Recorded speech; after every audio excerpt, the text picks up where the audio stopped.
We're here. Tyler, Whoa. What? Whoa. What happened to our set, man? We're in a different place all of a sudden. Closing in a little bit. I opened my eyes and it's a smaller room. I'm still me. Okay. Well, I'm still me. I don't know what's going on. I don't know, But it's podcast time, baby. You know what it is. Podcast time. Podcast time. Woo! Yeah, new location, but same old stuff. If you're only listening to this whole intro probably seemed a little weird. Oh, yeah. But we're in the set Just is use your mind's eye. whatever you okay? pictured we were doing, wherever you pictured us at before, we're in a different place now that you were picturing. Yeah, anyway. Maybe the audio is different. Maybe the acoustics are different. Oh, true. Well, yeah, you got carpet here. Carpet. We didn't have carpet before, so there's We're- probably less echo. We sound more professional, more Yeah, grounded, we're more in a beautiful. sound stage now. So to be clear, it's not like a new set. It's another set that we're gonna go back and forth from this Yeah, one. we'll probably to the be old swapping one, between them. swapping, and we'll make them both prettier over time too. It's gonna be beautiful. Don't worry. Okay, we're on the road. We're hitting we're on tour right now. Yeah, Definitely very coming new. to a place near you. Only As if you long- live close to us. Yeah, as long as you live in the tri-state area, it's probably somewhere close to you. We're still the same old silly boys we were a week ago. Anyway, welcome back to All Manga Podcast.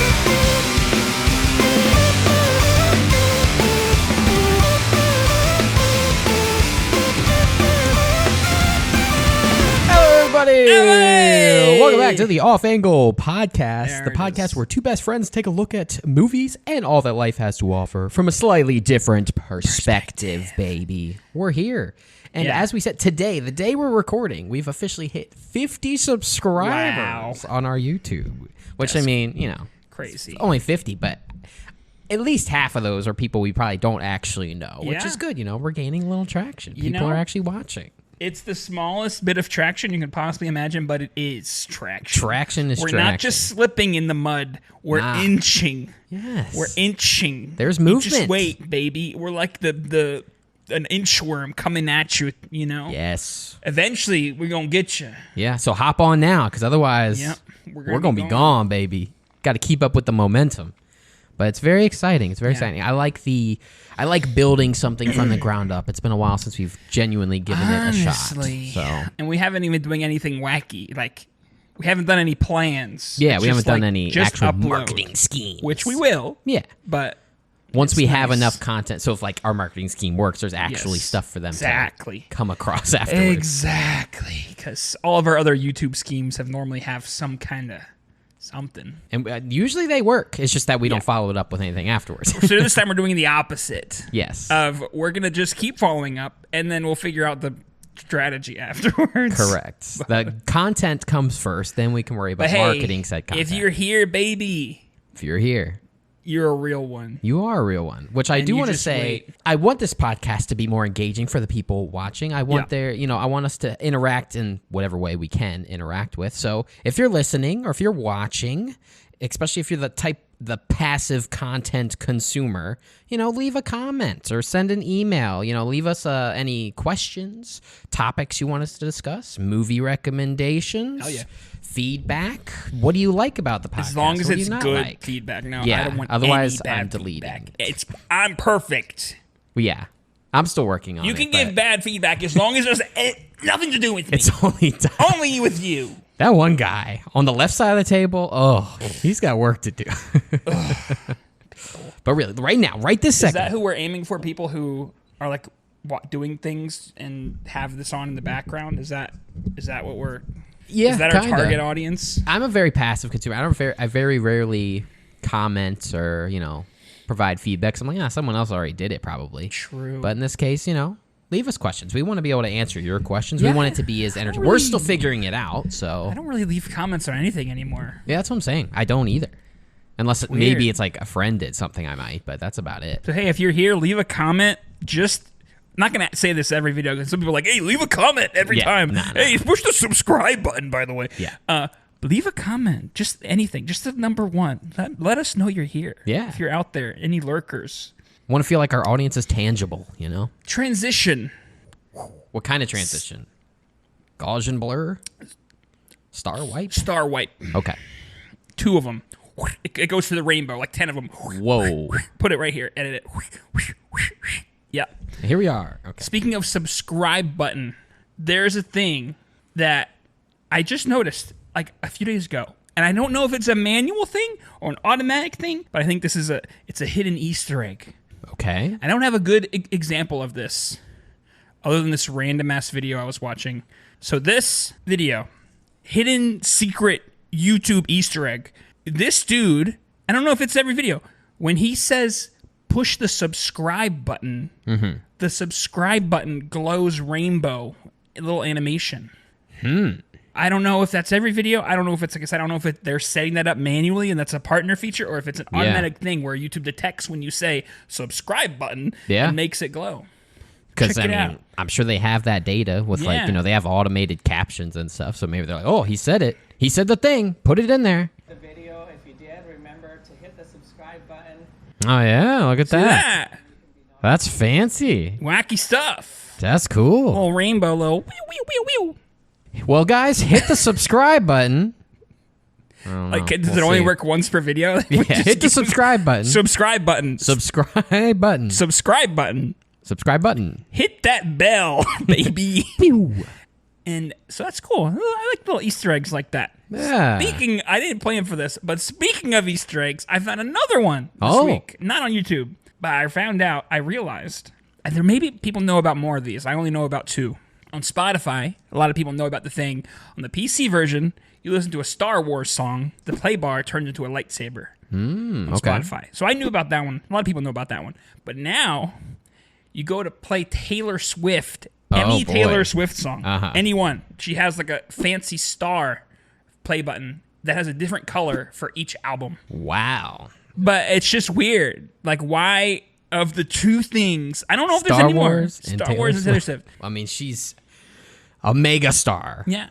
But yeah, if they can, or if they allow people to somehow make their own, or that'd be if you sick. reach a certain level, you can do something. Yeah. Because there's a few that would be really cool. Like, I for some reason, I thought, it's such a good idea that I thought it was real. I thought that the Tron soundtrack had a light bike on it. But that'd be cool. It was just a, what do you call that? What do you call that thing? Like a Mandela effect. Mandela effect. Yeah. I was like, oh yeah, the Tron soundtrack has that. No, or maybe it did at one point. Who knows?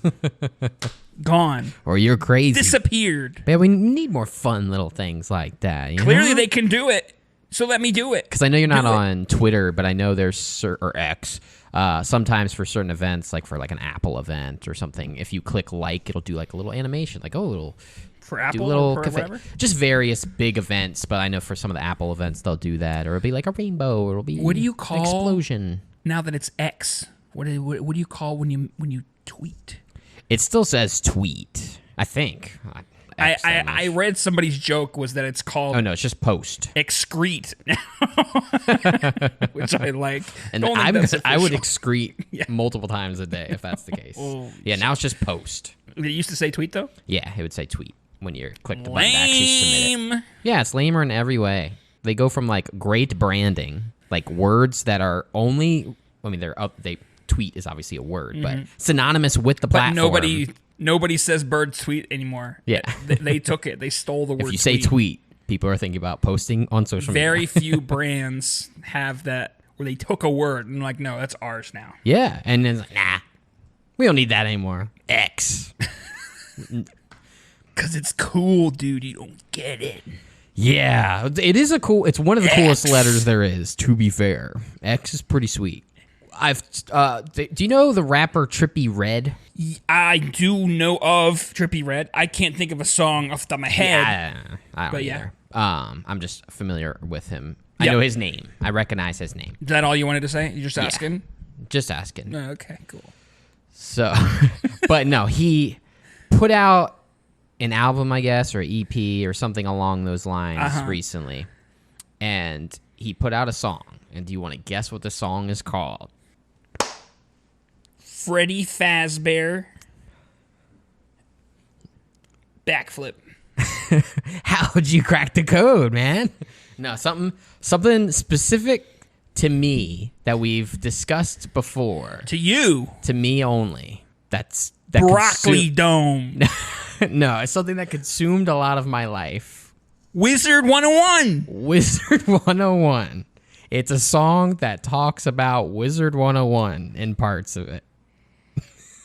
Why? I don't know. I didn't listen to it. Well, we can't like play it on the podcast, but I want to listen to it in general. But I'm just gonna read through the lyrics. So this is the chorus, which I get. We're just gonna read the chorus here. I don't know. Yeah, read it out.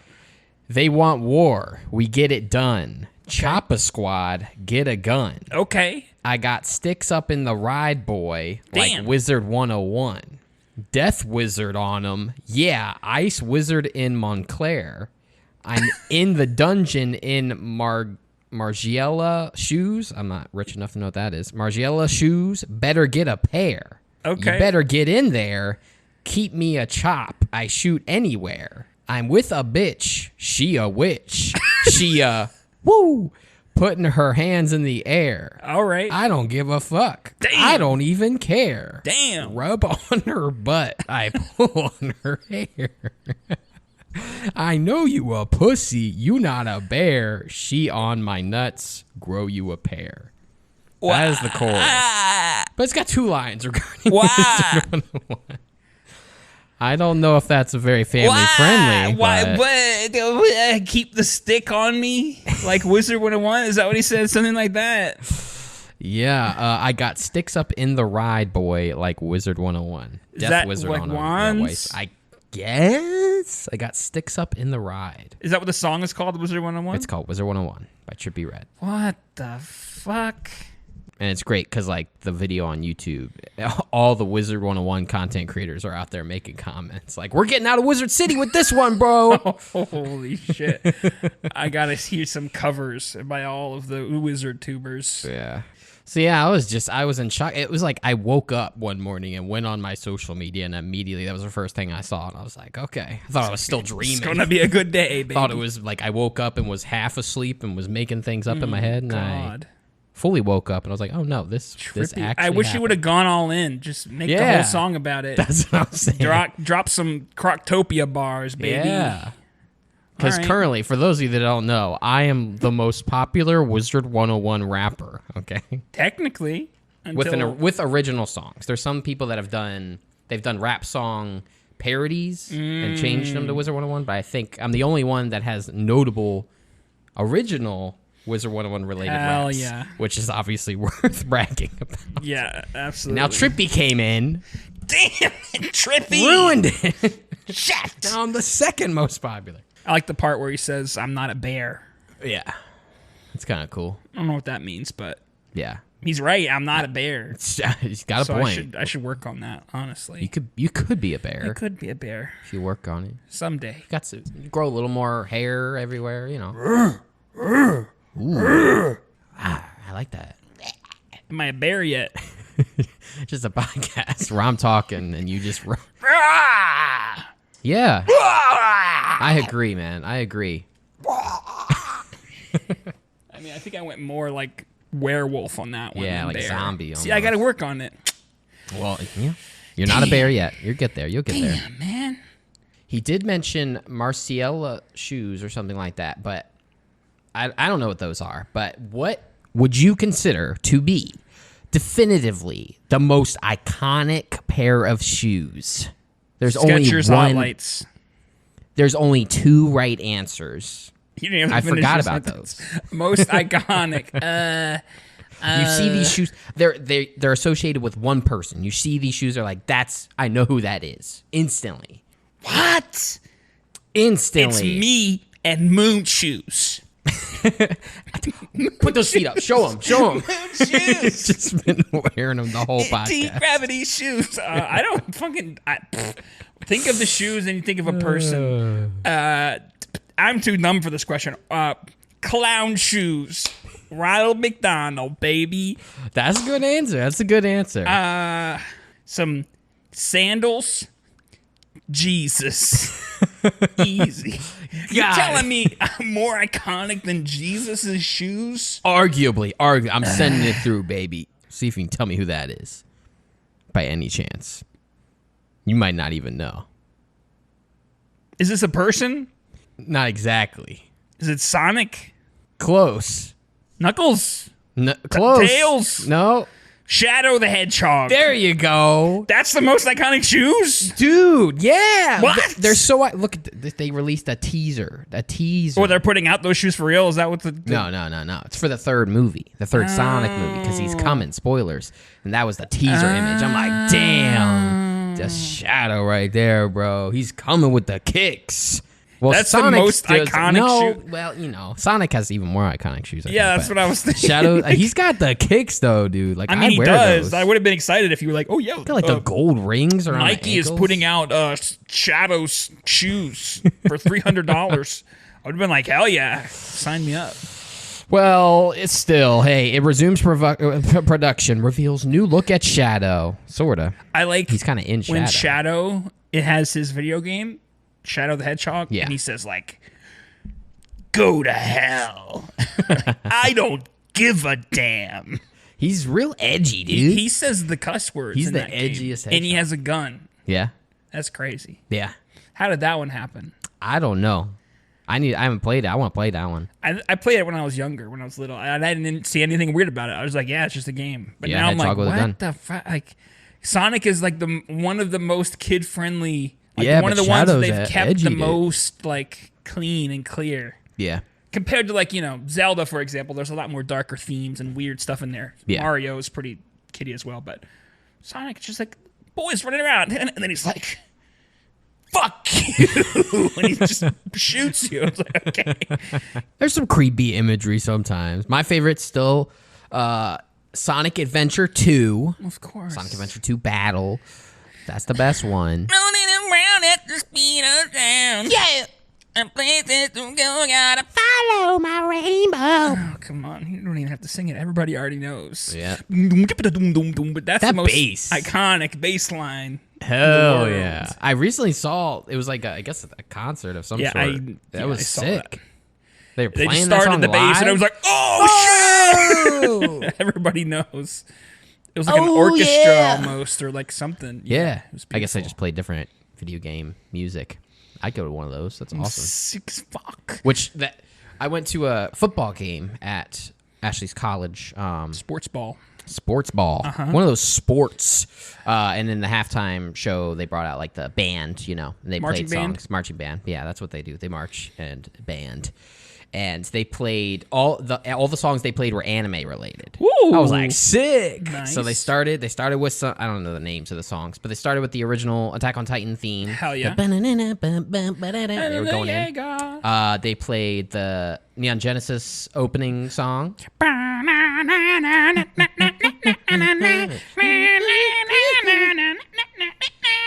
And even though I've been watching it, I couldn't recite it off the top of my head, but one of the One Piece intros, I think just the first One Piece intro. It's One Piece. One Piece. Running out of time, we're going head to head. That's the way of life. One Piece. One Piece. It's One Piece. Yeah, it's very similar to the Beyblade theme song, but not many people know that. we don't know And which then, one came first. They finish it off with the Cowboy Bebop intro. Oh, how does that one go? That's the one that's like. Yeah. It's like that's Tank. It's called Tank. Ah, yeah. Yeah, I can't remember the exact bass line, but it's I can't it's like. Yeah, it doesn't start with like, There there you go. You got it. Yeah. Hell yeah. That is a banger. I rarely have time for anime, or like when I do, I'd rather just watch something where I don't have to completely devote all my attention, because most of the time, 90% of the time, I want to watch the original language, meaning I have to read subtitles, meaning I can't look away or I'm going to miss everything that's happening. But I try to fit it in recently, so I watched all of what has aired of Chainsaw Man. I want to see that too. And high up there. It's got some pretty fan servicey stuff. Yeah, of course. expected. I mean, it's a shonen for sure, but it was enjoyable. It was cool. There's a lot of interesting concepts that they're starting. Cool. And I might actually start reading a manga potentially, because I've never done that. I've started it a little bit. I continued past where the show ended, but it's still ongoing, so I might choose something that's Done. yeah. Okay.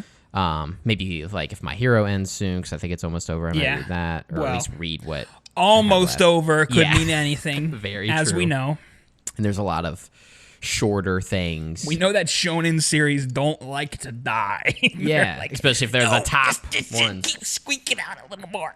I know some things either they're never gonna finish, the anime would never finish, or it's gonna take literally 10 years or more for it to finish. It's like I could just read ahead and basically, and it'll be cool to like know what's gonna happen, but then see it in motion. Did it match up with how my brain was piecing things together? Because true, it's kind of hard. I haven't done that in a million years. You got to do one that like where an anime is announced, but not out yet. There was one which I added to my like want to watch list. It's called, I think it's just Dandadan. Dandadan. Dandadan. Dandadan. Dandadan is one word. Dandadan. It like was just announced, and also there's one called Kaiju number 8. Both of those just got picked up for animes. Okay. And everyone's like, "Oh, I'm so excited! Like this is a great show." Have you seen Bones and all? No, I want to. It's pretty good. It's pretty weird. I've heard. There's a scene very early on. It's the first like 2 minutes, so I don't mind spoiling it. Where girl goes to a slumber party and goes to another girl and she goes like this, and just like gloves her finger. Yeah. Ugh. And I think about it a lot. And that's right at the beginning. Yeah. Off to a great start. I think about it a lot. There's a lot of other stuff in the movie, but that is like the most like. Yeah, degloving. Don't Google that, but degloving is rough. Don't deglove unless you already have a glove. Yeah, because some people they forget and they're like, "I need to take my glove off." Like, oh wait, I don't have my glove. I don't know how they make the mistake, but yeah, they do it a lot in movies. Be for some careful, reason. everybody. Yeah. Why is it called degloving? Like, but when somebody gets scalped, they don't call it de-hatting. Well, because a hat, you kind of just lift it off. But with a glove, like, you have to, like, kind of slide it off. And that's usually how it happens. Like, you know. No, when like I take off my hat, I use a knife, and I go. True. You are strange. Well, that's why you never take your hat. You're always wearing a hat. It's glued. Look. That was a... that's... Could fool me. Yeah. Yeah. But how do you get a different hat, then? You've had different hats on. I paint it. So it's the same hat. Yeah. Okay, you just like there's restitch 25 it layers of paint on here. This hat is actually this big. It's just the layers of paint have made it. Okay. Yeah. Right. I have a segment. It's not really going to work for the audio listeners. So hey, audio podcasters, I don't know why you're only listening to audio. You should watch the video podcast. There's so much you're missing out about not seeing it visually. So audio podcast listeners, there's going to be an abrupt cut. We're going to jump to the next thing right now. My video podcasters, though, I have a little game I want to play with you. So what I did, because I had asked you for AI, which also in general, AI art, I don't condone using AI art for anything legitimate unless it's just like inspiration for something. You should never It's a tool. Yeah, a tool. It should never be shipped as not AI art. Exactly. But this is just for a fun game. It is in no way monetary or off this in any way. Yeah. So what I did was basically either a scene from a movie or maybe the poster for the movie or just the vibe of the movie. I tried to describe that to AI so it would generate an image, and I want to see if based off the image you can tell me what that movie is. See, well, I did something with AI too. This week. What I did was I took a picture of my dick and I put it through AI so it looks a little different. Yeah. And I sent that out to 100 random people in the city. Okay. But it's not technically my right. Yeah. Me. It's art, so I can't get in trouble for it. So that's what I did. It's not really a podcast related or a game, but just something I did in my free time. Yeah. I like it. So why didn't I receive AI is one? Cool. You're in wave 2. So you're gonna send me. I didn't actually do that, by the way. In case Disclaimer. In case this is the first podcast you're watching, you don't know that I'm not insane. No, I did not actually do that. Yeah, I'm gonna send you an image. And I have to guess what the original movie is. Yes, just what the movie is. Some of these are easy. Most of them are pretty easy. I've got to figure out a way to like make it less obvious, but we'll start pretty simple here. I'll send it through Discord. Here we go.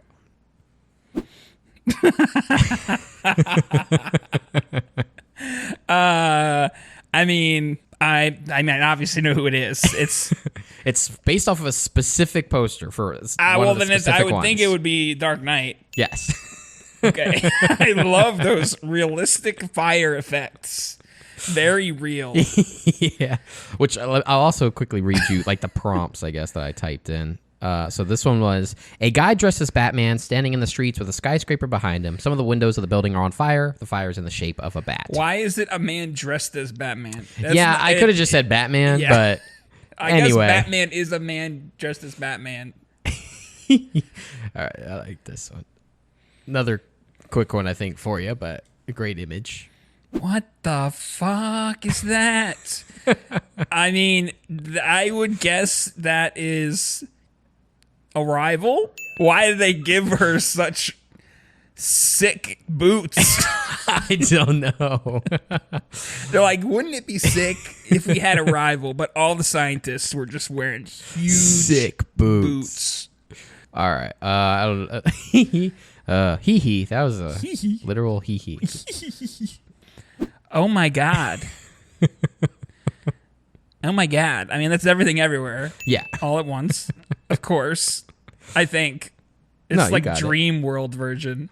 Why the hands? AI's terrible at hands, dude. This is the worst poster to do in a million years. Holy shit. Even wackier. Oh god. I said a middle-aged Chinese immigrant woman, which I just copied from the IMDb description. Okay. I did not come up with that. It's like, chill, dude. Explores the multiverse in order to reconnect with her daughter. So that was the IMDb description. And I said the woman is at the center of the image, lots of colors and other versions of herself, blah, blah, blah, blah. Okay. So it it looks kind of like the poster does, Yeah. or the cover of it does. Yeah. All right, this one's one of my favorites. This one's good. Oh no. Oh no. They gave her such a small box. No, I didn't specify the size, I guess. No wonder she fucking rebelled when they put her in this tiny box she can't even stand up in. She's permanently She's so tall. in a half-seated position. And my Torture. boy who showed up, he's looking a little worse for the wear. He's got a small head. Looks a little inflated. Okay. I mean, it's obviously Ex Machina. And it looks like she's in a block of ice. Yeah. This one was based off what I gave it. It was it's as if it pulled directly from the movie for the image, which you'll understand. Okay. What Maybe. is this supposed to be Cloverfield? Yeah. Because of the The kind of the monster way the design? monster shaped. Because I didn't describe. I just said there's a monster in the city and they're running away or whatever. I didn't describe the monster in any way, and it came up with that. And I was like, hey, that's kind of how the monster looks almost. The weird elbow thingies. Yeah. True. Pretty sick. I love it. Ominous. What the fuck is that? Is that supposed to be Donnie Darko? That's Donnie Darko. Yeah, that was pretty straight. Kind of looks like an album cover though. Yeah, it literally does. I could see it. All right, so that was It's terrifying, but it's beautiful. 3 more. I think they'll get progressively harder. This one. I'm terrified. I'm gonna be exposed. What the fuck is this? I'll give you like 10 seconds to think, and then I'll give you hints because I don't think just Have I off that seen you this can get it. movie? You've definitely seen the movie. What? I'll say it's animated. It's animated. It's an animated movie. Oh, okay. It's Wreck-It Ralph. Yeah, Okay. I get it. that's Wreck-It Ralph, baby. Yeah, I needed the animated part. I'm gonna 'cause wreck I was it. like, what the Yeah, fuck? no. Looks like Jack Black or something. That I literally thought, I was like, is there a movie where Jack Black just runs around with a kid? I don't think so. Oh, I could have probably like given it more context, but you might have to work your way through this one. You've definitely seen it, and it's not like the first thing that probably jumps to mind. It's not The Shining or something. That's what I was going to say. Yeah. Let me think about this. Yeah, it didn't exactly do what I was saying, but like the pieces are there just in a different way than I intended them to be.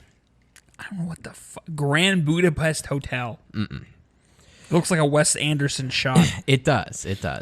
I will say that like the orientation of like the angle of the shot is incorrect. That's not how this room would have looked. And the things on the wall are very nondescript, but just I have no elevators and random things. Elevators coming out of elevators. And random things coming. Oh, what? That doesn't No, I know. It's supposed to be Cabin in the Woods? Cabin in the Woods. I was just trying to what? describe the Okay. sequence in Fair. Cabin in the Woods, the best sequence in the movie, where there's a bunch of creatures coming out but of that's elevators. not the movie poster. No, is I it? know. That one What the- I meant to preface with that What? one's well, I meant to preface that's just a scene from the movie. But this one is definitely Great. a scene from a movie. I assume you've seen it. I feel like most people have seen it, but if not, this is just gonna be a very strange image. What the fuck? It's a girl T-posing on a fence. Yeah. So my first hint is it's a kids movie that's older. And in the movie she's not on the fence. She's like going over the fence. I feel like this is one of those movies that I haven't seen, Okay. but I know of, obviously. Uh-huh. Yeah, I couldn't tell you if you've seen it or not. I don't know. I know 'Cause- I've seen it a lot. If you say fence, I think like Sandlot or stuff like that. That era of movies where it's like, Yeah, oh, it's in that the time Goonies. frame, I think. Maybe. Or, Maybe a little later, but so it's a blonde little girl with pigtails wearing glasses in Yeah. a seated position with Yeah. her arms and legs. They're supposed to be both like reaching straight forward. Flying over the top of a fence. Flying over the top of a Flying fence. over the top of a fence. Flying, that's a big hint. Flying. She Flying can over- fly. Or she is being thrown or something. Yeah. What? Kind of got, yeah. Mm-hmm. This is not a real movie. This It's is a real movie. This is not real. This is from your imagination. No, I just rewatched it recently. You're lying. What is it? It's a scene from Matilda. I haven't seen Matilda in literally 20 years. Well, it's time to rewatch it, baby. Miss Apparently. Trunchbull throws this child, and she goes Right. over the fence Okay, and okay. lands in some flowers. yeah, I would have never gotten that. I don't remember any specific scenes from Matilda other than, the song. Yeah, The song parts. hell yeah. There's a banger soundtrack. Yeah. Damn. Hey, if you got that, Did very good. You're a real one. I'm not a real Yeah, one. that's also my movie suggestion for is Matilda. Matilda. No, but man, that's Amazing. my little game. I love it. But yeah, like I'm gonna that. do more things like that. Bring it back. Do it Alright. again. I Make 'em will. harder. Yeah, I gotta think of more niche things. But I liked it better when it was posters, Uh huh. because then I don't have to remember a specific scene, or I can just know of the movie without having seen it. Still, Yeah. like, Uh huh. True. Mm-hmm. Feedback Yeah. received. boop, boop, boop. Well, did you want to do Oh, the framed. the framed? Let's do the framed for the week, or for the day, but for this week. Send me that link, baby. Framed.wtf. Check it out, everybody. So to describe it, kind of looks It looks weird. It looks like a beach town almost. like an but- old beach town. Yeah, and it's Oh, got. that guy's got a surfboard, so it's definitely. Oh a yeah, beach guy's town. got a surfboard. So it's kind of like buildings you might find on a boardwalk. It's not on a boardwalk, or at least we don't see like the wood planks of a boardwalk. But I definitely don't have a guess off the top of my head. Erdinger, is that on the waterfront cafe? That's English. My guess. This is the most out in the wild because it looks like an old movie. My guess is, I Know What You Did Last Summer. Okay. Because they're around the beach. Yeah. Oh, maybe is it the first one or the second one where they're on the boat and they're doing a bunch of stuff. I don't know if you've seen how much you've seen of that movie, but I've seen it, that but I don't recall. But there's like parts where they get the hook and they're on the boat and they're on the water, but the things. So like I don't know. Probably not. But I'm gonna guess because it mentions water in some way. I've never seen it. I know nothing about it. It's probably completely unrelated. It's just in the title. But I'm gonna guess Manchester by the Sea. isn't that way newer? Yes, but since I don't have a guess and it says sea in the name, I'm Okay. going Manchester by the Where Sea. does it say sea in the name? No, I just meant like we think it's by okay. water. Are we hitting it? Yeah, it was not Manchester by the Sea. It was not. I know what you're Now it's just is that a woman or a man? Someone's running on the beach. Running on the beach. Which does not help in any way. No, There's a lot of beach movies. No, it doesn't. Clearly, this is Jaws 2. It's What other movies obviously Jaws. It's are obviously like by the water? Oh yeah, Well, That's not. It could be, but it might be. I don't know. no, it's definitely Sharknado. like a more drama-y movie. That's what it looks like. It looks like a character drama. Yeah, But I don't know about all that shit. I'll put in Jaws and submit anyway. Oh, What? oh. Did you put in Jaws? I did. I'm gonna So put the in next one Jaws as well. is a woman in a boxing, like a boxing training building. Someone's watching her through a window on the outside of the building, watching her like punching a punching bag, training. Because isn't there? I'm pretty sure there's one. It's like Sandra Bullock, and she's like training Is she? to fight. I mean, I fight kind of people. remember that, but I haven't seen any of those. I haven't seen it boxing either, movies. but I'm pretty sure. Rocky, Creed. I think I know what gotta you're look talking it about. up. I'm thinking it was called the. Boxing movie? Are you at the Google? Just what that movie's called, because I don't remember what it's called. $1 Million Baby. Oh, $1 Million Maybe. Well, that's my guess. I won't submit it yet. Do you have a guess? No. But I could see it being $1 Million Baby. Because it's also kind of old, right? And it looks like Sandra Bullock. I It's a know brown-haired I girl. know it's reasonably old because they mention it in like season 1 or 2 of The Office, which is old. That's all of the knowledge I have of this movie. Is that they mentioned in The Office? Yes. I'll do it. Okay. Hit it. Hey, all right. Easy. $1 Million Baby. Got it in 3. Easy. For a movie we haven't seen, I'll take it. That's Hilary Swank, isn't it? Is it? Oh. Oh, yeah, maybe. Did I mix them up? Unless she's just looking really swanky. Oh, yeah. No, it's funny because I Googled Sandra Bullock boxing movie, and it comes up with Sandra Bullock's dream movie, $1 Million Baby, was stolen by Clint Eastwood and Hilary Swank. Robbing her of a potential second Oscar. How dare you? So that's on me. Hey, we got there. It's But okay. We took I had the right idea. I took a just little mixed curved up. path, but we got there. I mixed up the white women. I'm sorry. It is Hilary Swank, $1 Million Baby. That makes way more sense. Hell yeah. Okay. Speaking of framed, I've been playing a lot of other similar stuff, like Wordle likes, Yeah, there's a lot of them. mostly stolen from the boy Northern Lion. Yeah. Somebody compiled a list of all the ones that he plays. And there's some movie ones. There's 2 movie ones that I like a lot. One that's like really good, and then there's one that's for video games that I'm having a lot of fun with too. There's one that's called Box Office Game, where it lists a weekend. So, for example, it says weekend of May 13th, 1994. And then it has the top 5 movies of that weekend. Like grossed the most that weekend. Except it doesn't say anything except for how much it made and who distributed it, like Universal, Warner Brothers, Disney. You have to figure out what the movies are, and you can also spend points. You start with 200 points. You can spend points to reveal certain things about it, like the genre, the main actor, and if you get the movie, you get a bunch of points. So it's kind of like you're spending, and then that's how you get your score at the end. You know, how many hints you needed versus what you got.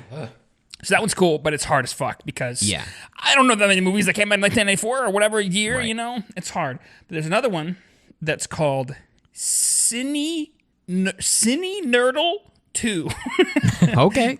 .app, and it's like a grid of words and actors and like just like themes and stuff. Yeah. And you have to put them into lines that are movies. Like for example, this one. There's Smith, Agent, Oracle. Yeah, so that's the Matrix. That's the Matrix. Yeah. But then there'll be one that is Smith, Assassins, Angelina Jolie.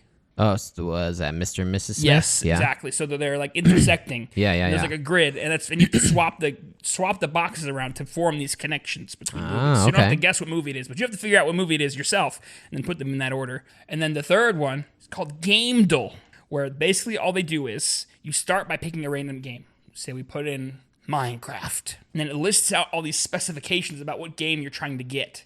It'll have the year it came out. It'll have the genre. It'll have how many players it is. It'll have who made it, the developer. It'll have all that stuff. And then if you have any of those things right, then it'll be green. So if I say our game is Halo, that's the game we're trying to get, and I put in Minecraft, well, basically nothing would be right. It would all be red. Right.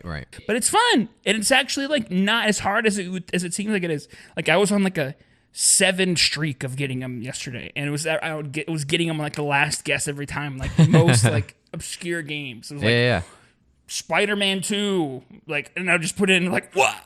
Hell yeah! It's so satisfying. Like, yeah, it's so good, and every time you feel so good about your knowledge and your sleuthing abilities. Yeah, I feel like we know some things about video games and movies that came out after we were born. And a lot of the games too are like brand new ones, and it's easy because it's even if you haven't played it, like a lot of games that haven't played it, you know enough. Do you want to try one of the game ones right now? Sure. So we have to start with a game as a starting point. Just any game. Any game. All right. Let's go like Bloodborne. Okay. Yeah. So what does this mean? Yellow means that some of the things are either you have some stuff in there that you shouldn't have, or you're missing something. So for example, our game might just be a single player game. So it's yellow because it's almost right, but not quite. If it's red, you have nothing right. What that means is our game is not on PlayStation 4 at all. And it's not third person. Yeah. And it's a newer game in 2015, it's saying? Okay. So if it's not on PlayStation, newer than Bloodborne, not probably on PlayStation. So an Xbox or a PC game. Yes. Or a Nintendo game. Well, we could do, it's not third person, so first person. So probably not a Nintendo game. Hit one of the themes, because it means one of these themes is right. It's either a fantasy, horror, or open world. Gotcha. Why? Well, I think a first person, we could try a first person horror game on PC? Phasmophobia. Okay. Yeah, let's do Phasmophobia. Okay, platforms. And so it's probably a horror because we limited it down. So it is probably a horror game. So it's probably single player. It's probably what we're looking for. PC. Horror PC. And it's brand newish, baby. Brand new horror game on the PC. Let's do, there is an Amnesia game, Amnesia the Bunker or whatever. That's like brand new. It's here. Amnesia the Bunker. Hey. Okay, all right. So it's older than 2023. It is first person single player. Got it. We're getting there, baby, but that's on PlayStation. So what the it's got to be just one that we're not thinking of, because that's normally what it is. It's like there's one big one that we're not thinking of. People are yelling at us right now. It's so obvious. Horror? They're on this movie podcast and we don't have the right game. Can't believe it. I mean, we could just guess some horror games and just see what happens. I mean, we could do Resident Evil 8. Okay, so it came out in 2022, but it doesn't really help us that much. I mean, it might be other stuff. It might not just be horror. It could be like just a little bit of horror and there's other things happening. Yeah. I'm putting Fear 3, baby. Okay, just to get some stuff. Okay, never mind. That didn't do anything for us. That didn't help at all. All right. Also, we have one-time clue. Okay. That you can push the button. It uses one of your guesses, but we probably need it right now. Let's do it. One-time clue. Bethesda. Bethesda? Oh, but that's the developer/publisher. That's all it says is Bethesda. It says Bethesda Softworks, Tango Gameworks is the developer. It might, like I said, it might not be just horror. So we need to do another other genre. What's a completely different genre that has no horror or sci-fi in it? Like Mario. Just maybe not that far. Well, sure, whatever. Which Mario? There's so many Marios. Mario Golf. Well, we know it's not a party game. That's good. Fuck. We should see if it's an indie game, because it shows up if it's an indie game under themes. Stardew Valley. Okay, sure. So it's not an indie game. It's not a simulator, and it's not an RPG. So it's just an adventure game, not an RPG. I have no clue. I have nothing. I'm going to figure out what it is. You know about it, and I'm mad because I have guessed this game before when playing stuff. It doesn't have anything to do with Bethesda. I didn't know Bethesda put it out. But it is first person. Yeah. And it's a single player game. It kind of came out of nowhere. So there's some like... Is it horror? Yeah. Well, I guess but it's more like... It's not like... Bleh, it's more like there's spirits around and we got to handle them. I'll give you another hint. So there's ghosts around and you have these wacky weapons where you have like little... Is there like don't remember what these things talismans are called. and shit that you have to throw. There's one. I don't even know if it's what you're describing, but there's one where the box is like it's got to do with like the white Yes. mask kind of thing. That's what it is. Yes. I don't know what that thing's called. Is it Ghosts of something or something? Yeah, you're close. Is it Tsushima or something, or is that something No, else? that's a different game. That's Ghost of Tsushima. That's an entirely Ghost. different It game. has Ghost in the name. You could type Ghost into the box and see what comes up. Right. Yeah, I can't remember what the game's called. Damn, Matt, I didn't think of that. Ghostwire Tokyo. Maybe. Yeah. Yeah, I forgot about that game. But yeah, I know about that game. I didn't play it, but like I said, I've guessed that game before. It just was like, well, we'll try Ghostwire Tokyo. Ghostwire Tokyo. That came out in 2022, and the fucking Bethesda totally threw me off Yeah. because I was too pigeonholed thinking about Bethesda. Mm-hmm. That was a little bit of a tough one, but yeah, it's fun. This is a movie podcast, Tyler. This is not a. What are we? Yeah, this is a movie podcast. This is the wrong podcast. We should save this for Off Angle 2. Right. Oh, one thing I wanted to mention too before Okay. I forget next week. Uh-huh. There was a Legend of Zelda movie announced. Oh, really? I didn't see that. Okay. And I think it's going to be bad. I was waiting for the banging to come out, but okay. Bad. The director, acclaimed and very talented man. His name is Wes Ball. Yeah. And he has Okay. made such cinematic List masterpieces. them out. Give them to me. Such as The Maze Runner. Yeah. The Maze Runner, The Scorch Trials. That's the second one. The Maze Runner, The Death Cure. That's the third one. That's it. Just the Maze Runner That's it. trilogy. That's what he's done. I mean, I liked the first Maze Runner. I won't lie. I enjoyed that movie. Yeah. The other two weren't. They kind of went downhill, but And there's also produced by this guy named Avi Arad, who is all over the place. There's like 2 good movies sprinkled into his backlog of trash because he produced the Spider-Verse movies. yeah, Cool. okay. But cool. then his last movie before that, Morbius. So we don't know where this guy's Wow. going. He's all over the we place. got a 10 out of 10 or a 0 out of 10 and on our he hands. produced pretty much all of the Spider-Man movies before that, including the Amazing Spider-Man movies and Venom. Okay, he just likes spider. The Uncharted movies. movie, which I haven't seen, but I heard was like Probably has spiders in it, though. The Incredible Hulk from 2008, Ghost Rider. Okay. So and Fantastic Four. So he just does all the like, all the superhero related but they're not ones. good. Yeah, all the mediocre or bad ones, basically. I don't think the prospects are good. It might surprise us, but that's not good details that you want to hear. Yeah. Oh, boy. Because it's already a hard movie to Oh, make. boy. You know, what are you going to do? He's going to go, he's going to save the princess, he's going to get the sword.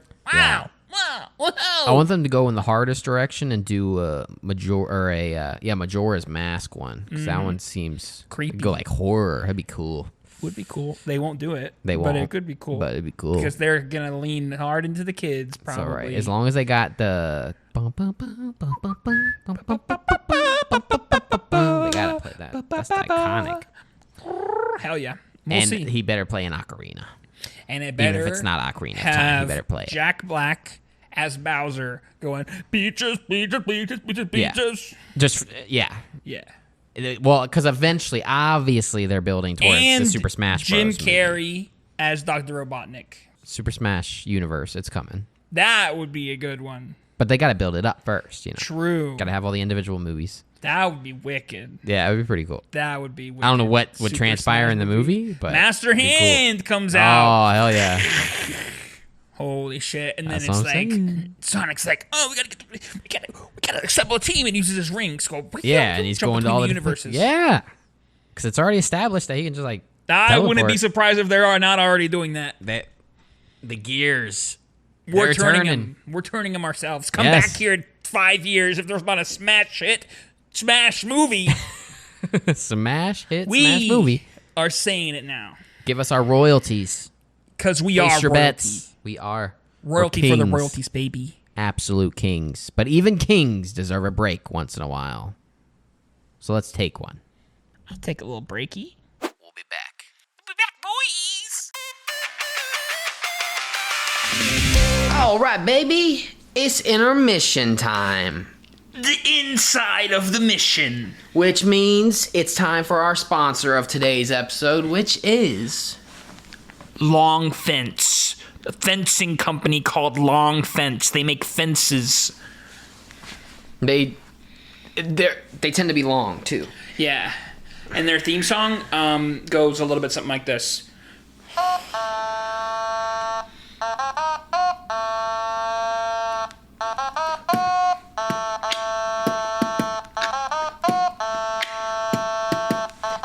Hey, you want to stay outside and play? You gotta keep the gate all around. You gotta make no sound. It's time to keep all the stuff around the ground. Long fence. Not much rhymes with fence. That was it? That was it.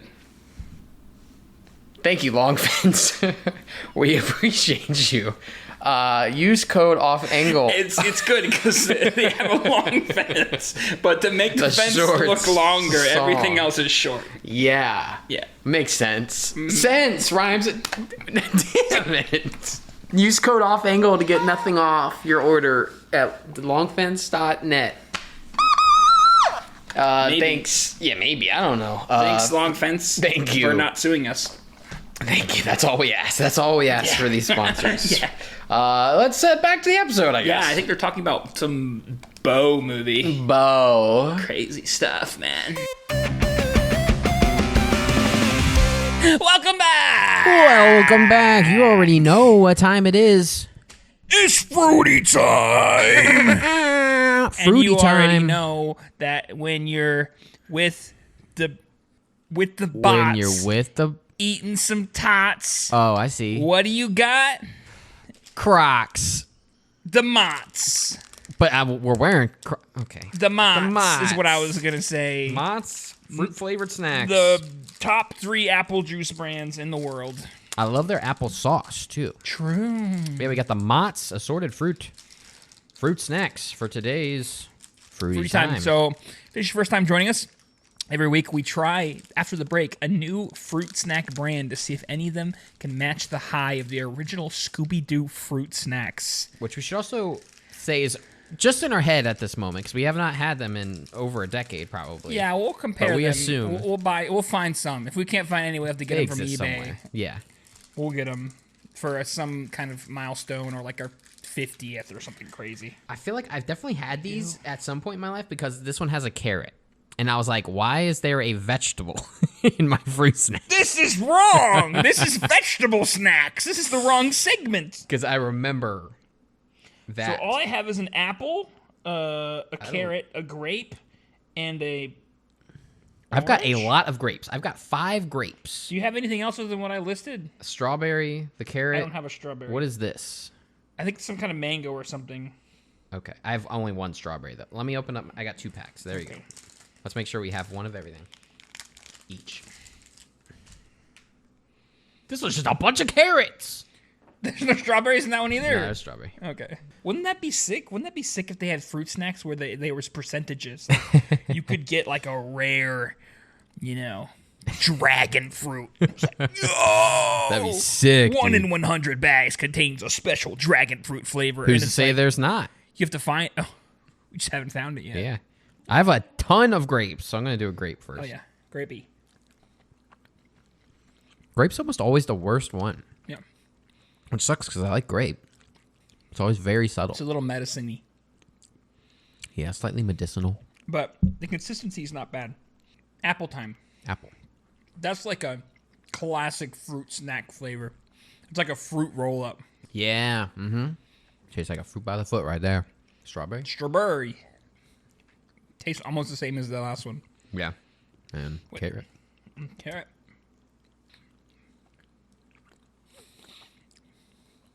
That's not... It's definitely not carrot. I don't know what it's supposed to be. I mean, it's a carrot. And looks alone. Weird. That carrot kind of weirded me out. It's a little uncanny valley. It's the first uncanny fruit snack I've ever had. None of them are like, ooh, I'm itching for another one. Maybe the apple. Yeah, the apple is the best. But none of them are great. this strikes me as another kind of middle of the ground. Because I think these are supposed to be a little healthy. Middle of the road, I meant to say. Because there's vegetables in there. There's vegetable. It's not. There's fruit juice and vegetable juice. Oh, so that's why they sneak in the carrots, let you know. I'm eating my vegetables, Mom. A plate full of carrot fruit snacks. I give these also like a 5, maybe 6. I was gonna say 6. 5 or 6, yeah. Because I enjoy some of them that are like above neutral, but not by much. Like if you blindfolded me and I had to eat any of them, I don't think I could tell you the flavors of any of them. Yeah, the flavor. I mean, the only grape tasted like fake grape. Yeah. But other ones were just like Fruit. sugar. Yeah. So yeah, I'll give it 5, 6. We'll say 6 because it's got some redeemable qualities. The consistency is good. It's not like too rubbery or like too hard or anything. It's nice and a little soft. Thanks, Motts. Thanks, Motts. Yeah, all right. But Appreciate you. anyways, this is a movie podcast. Did you know that, Tyler? I sometimes forget, but yeah, movie podcast. Last week, we decided on my recommendation, so it's my fault. Or my, Yeah. good Depends good fault. how you determine For it. word that is. We watched Beau Beau is is Afraid Afraid by the boy, Ari Aster, Aster, baby. who is a freak. We have now determined he's a freak. I mean, we knew he was a freak, but he's Yeah, 'cause definitely he made Hereditary as well as Midsommar, which if you've seen either of those movies at or the both same of those time. movies. Yeah, I think it was like a year apart or something. But I think he made them like Oh, really? back to back, which is pretty sick. Yeah, which, I mean, even with this one included, like, he's definitely proven him. He's a talented director, like, without a doubt. It's just he's a very strange boy, for sure. I gotta say, I rewatched the trailer. One of my favorite trailers still. Like, that is a banger of a trailer. It puts you through a lot of emotions. Yeah. Yeah, it whoever definitely made that makes you trailer- want to watch it. I mean, I was excited when I first saw the trailer before the movie came out. I was excited, like, ooh, and because it's Ari Aster, I was like, this is gonna be a banger. And Joaquin Phoenix is in it as well. And it's got like some dreamy sequence, like you don't know what's going on. It's like, wow, Freaky, a lot stylistic happening. stuff. Yeah. I mean, what did you think? Well, first off, I will say, Beau is Afraid. True. They got the name It is right. true. It's a good name. They weren't lying. I was worried going in. I mean, it's kind of obvious even by the trailer that, like, obviously it's going to have some metaphorical stuff. You're going to read between the lines. Like, not everything is at face value. There's some, I was about to say similes. That's not what I'm looking. Symbolism is what I was trying to say. The Symbolism. exact opposite. Yeah. So, if you're into that kind of thing, you'll probably enjoy this more. If you're not into that thing and want things presented for fact exactly as they are, then this is probably going to be Which is funny. rough for you. Because I went into the movie, like, in some of his other movies, like Hereditary, I really, really liked. But personally, some people might fight me on this, I hated the ending.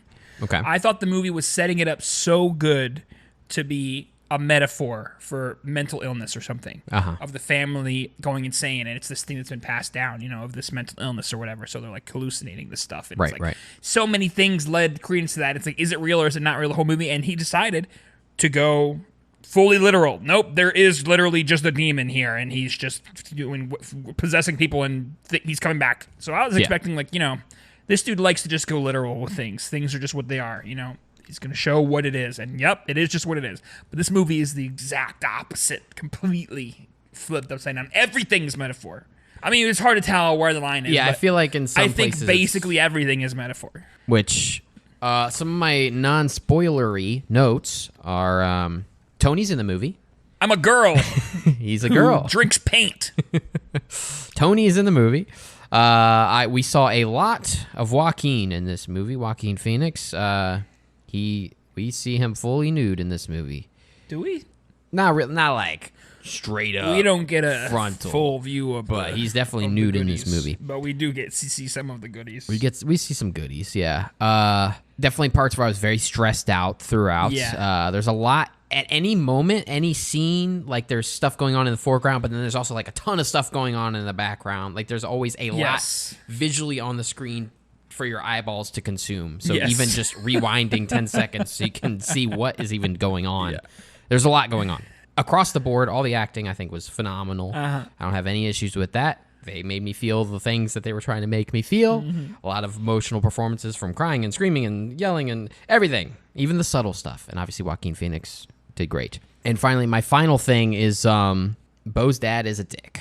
But we'll talk more about why. Yes. Yeah. Any your initial notes? I want to watch this movie again because of all the little things that are happening. Yeah. There's a lot of little stuff that I need to look at again where I would be like, huh? Pause and like freaky things that I don't fully understand. Or just little things, little like Easter eggs. Stupid shit. Like there's a guy early on in the movie, so I don't mind talking about it. The guy who chases him into his apartment. Yes. And his character trait is that he's always holding food that's too hot. He's pierced twice, and both times he gets food, he's like, fuck, that's hot, and he drops it on the floor. Both times. Like, why the fuck would you make a character like that? It's so stupid. But, like, and there's a lot of that kind of stuff in there. It's just like, what? Yeah. It's so, like, silly and, like, tiny and small. And there's weird little stuff that you'll see in the background that you're like, what the fuck is that? Like, there's one shot where he's in the woods. And I don't know if this is tied to anything spoilery. I literally don't know. Yeah. But there's, like, a weird penguin thing above him. Yeah. I missed that at first because I was looking at something else probably. And then I was watching with Ashley, and she said, was that a penguin? I was like, what? What are you talking about? I didn't even see the penguin. Yeah. There's so much you can miss. So, like, I feel like there's more little stuff hidden throughout of just like, what the fuck? Which on paper, like, makes me excited because, as we've discussed in the past, some of our favorite movies are ones that reward you for rewatching, and you can pick up on things. And maybe the whole first half of the movie has completely different meaning now that you know the full story. It's definitely a movie where I want to start Googling and diving into all the theories and checking out every frame. So I'm excited for that next section of my journey with this movie. For sure. You want to give it a rating? Yeah, sure. 3, 2, 1, 7. Like, the thing with this is I could be convinced this is a 9. I could be convinced this was a 5. Like, I don't know. So I'm going in the middle for now, but I definitely enjoyed the experience. I liked it. But I think it's more likely to move up for me than move down, so. Yeah, that's why I gave it 8, because I think it's going to go. I think. I was kind of mad at it, but the more that I think about it, I'm like... Exactly, because you just watched it. You finished it like right before we started setting up the podcast. I watched it like 48 hours ago, about 2 days ago. So I've had more time to sit with it, and there's definitely just like certain scenes, certain images, certain sequences that I'm still like thinking about and trying to dissect in my head. Yeah. And I did have time to Google a few things, and so it's already occupying more space in my brain than the average movie. So that's why, it'll probably move up for me as well. Hell yeah. You want to move into spoilery stuff? Yeah, let's do it. Oh, and do we recommend people watch it? Yeah. Yeah, I'd say so. Just be prepared that it's a long movie. Prepared for weirdness. It's a weird and long movie for sure. So moving into spoilers. Spoilers for Beau is Afraid. Spoilers! But definitely go check it out because it's worth discussing. I think with this is a movie we definitely want to just kind of walk through scene by scene almost because... I mean, you could talk about anything in general you want to talk about. But. Yeah, in general, before we get into the details. Yeah. It was leading me so good. There's so much mystery the whole time. Yeah. Of, like, what the fuck is going on? And they give you a little crumb, like, oh, shit. We're actually gonna figure something out? Like, oh, we're going to figure something out. And they put more elements and more variables, and then more weird shit happens. And it's like, what? It's like, huh? And then it just keeps adding. And it doesn't really give you anything to resolve that. Yeah. Which we know about this guy. Like I said, this director, I don't think he really likes to give you what you want purposefully. Like, hey, you want some grounding, you want some understanding of the situation, and he purposefully won't give you it. Doesn't give you that satisfaction. I want it. So it's like, you want to feel, it's like what you talked about. You want to feel like you finished something, you complete, you understand it. There's a sense of... Because there's some such good mysteries in there. I was waiting for, like, a twist that was like... Yeah. If this was a normal movie... If the first 70% of the movie stayed exactly the same, and then you gave it the rest to like a normal director, it would be like... Yeah, this would just be a good, it would twisty, be really good. Like psychological thriller. Yes. But because he's a weirdo, he's like, nah. Yeah. You don't get resolution. Just keep getting weirder by the minute until the very last second. And because it is so... metaphorical, it's like even the answers they do give you, it's like, is that even true? I don't even believe that. I don't know. This could still just be in his head. I don't I don't know what to actually believe. so nothing feels definitive. Right. So I don't know. But like I said, I feel like if I watch it more and understanding Google, I feel like I can get some grasp. There's still some things that I have absolutely no fucking clue what they were related to. Yeah. But we can break it down. So Okay. the movie starts in a way that I like a lot, actually. Yeah, I think everything that happens before he leaves his apartment fully, Yes. I was like, this is all, I'm on board. It's wacky. We're in this weird, like, basically like an exaggerated version of a U.S. city, basically. Yeah. You go outside and there's just chaos. There's people fighting. There's people dancing. There's shit on fire. People throwing things. Mm-hmm. Everything is happening everywhere. It's literally like imagining what you'd be walking down the street down New York City, except turned up to 12, you know? Yep. In the bad part of town as well. Basically what it felt like almost immediately, which is how I wanted me to feel, is like we're viewing the world through the lens of somebody with extreme anxiety. Yeah. You know, this is what they experience the world like. This is what they think it's like outside, or what, you know, how they experience it. So it is probably just your average New York City street. But to him, this it's guy, like fucking chaos. There's riots happening. There's people chasing me with knives. stepping all the time. outside my door is like life or death. Yes. I've got to quick run across the street, run back. Oh my God, there's no time to breathe. Yes. And they make you feel that really good. Yeah. It feels sick. It feels amazing. And my favorite character. Yeah, I got one too. What's your favorite character? I think it's the same character of mine, maybe. Maybe. Birthday Boy Stab Man. Birthday Boy Stabman's pretty solid. They mention him on the news, and then he does maybe get stabbed by Birthday Boy Stab Man. True. A lot of times. Fully nude man. I'm gonna stab ya.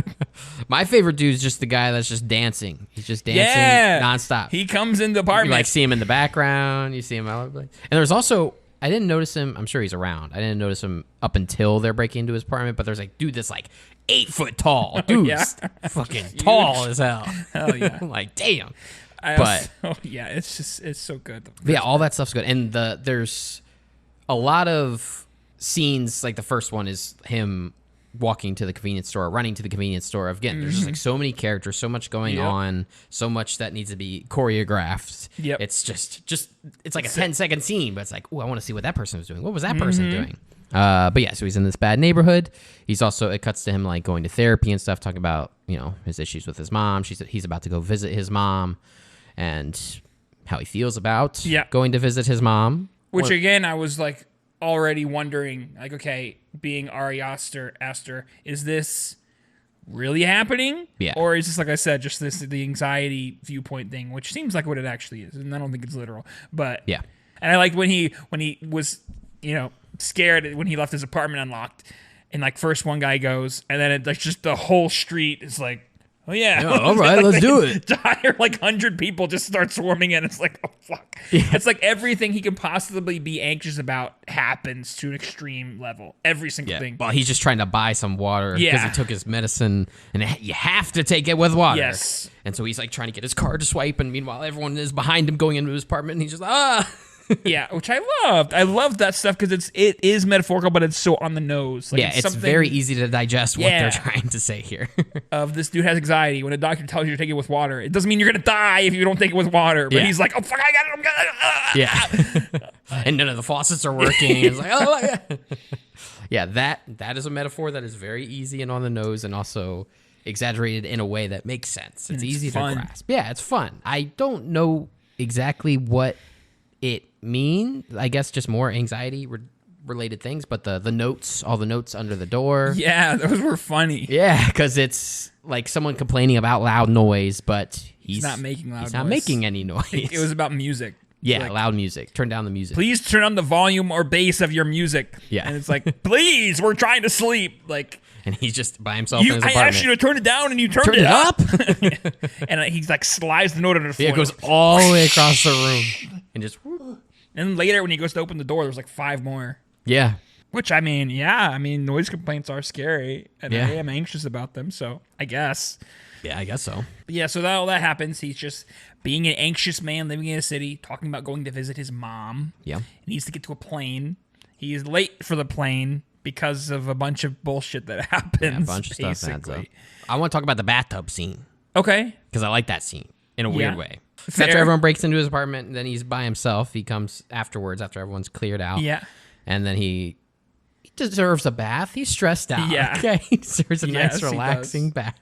So he sits in the bath, and something's dripping from the ceiling. What's going on? Yeah. What's dripping from the ceiling? He looks up, and there's just a man, like Spider-Man, sprawled out, holding himself up, just like, oh, I'm sorry, like, no. And he's just watching this happen. Doesn't get out of the tub He's or like anything. thinking about getting out. He's like, Yeah. And then we didn't mention, but there was a brown recluse, spider in the apartment, and it crawls on the dude's face, which like. It's not a jump scare, but it made me jump anyway because I was like, ugh. And then he falls, and then they wrestle in the tub, trying to get out of the tub, where we got naked Joaquin Phoenix and Hell yeah. Mystery Man wrestling in Which the tub. I also like the tub scene because he turns on the tub, and then he has to go do other shit. Right. And I forgot that he had turned on the tub. And he comes back, and it's overflowing. I'm like, oh, yeah, fuck. Yeah, because that's that how it was when happened. he was on the phone.